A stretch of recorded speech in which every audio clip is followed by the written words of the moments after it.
नमस्कार मित्रांनो, माझं नाव सचिन आणि जवळ आली आहे महाशिवरात्री.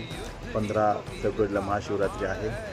तर फार मोठा पर्व आहे आपल्या सगळ्यांसाठी. महाशिवरात्री या दिवशी अ, महादेवांचं आणि देवी पार्वती यांचं लग्न पूर्ण झालं होतं.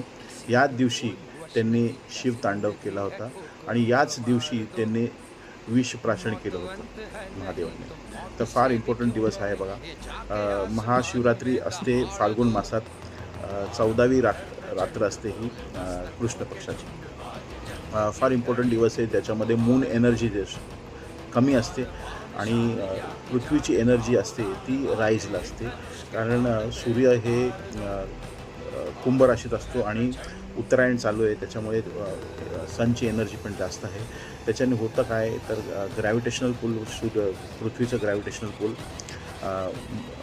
पॉझिटिव्ह एनर्जी ऑफ अर्थ आणि जी पॉझिटिव्ह एनर्जी ऑफ सन आहे उत्तरायण चालू असल्यामुळे, हे सगळं आपल्या इनर जे कॉन्शियसनेस आहे हे आपलं वाढवण्यासाठी फार हेल्प करतं. या दिवसात सगळे आपण बघा उपास करतो महाशिवरात्रींचा.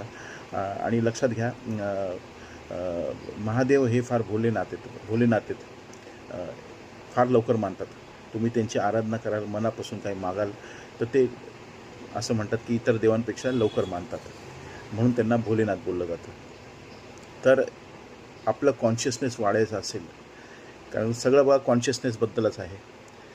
जे प्रेयर्स करतो आपण, उपास ठेवतो, जे काही सगळे विधी आहेत आपले, हे ह्याच्यासाठीच आहेत की आपलं इनर कॉन्शियसनेस वाढावं.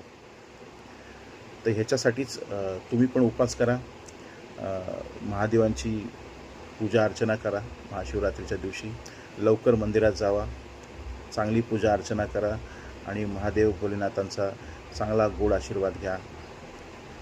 व्हिडिओ आवडला असेल तर do like and share. Her her Mahadev.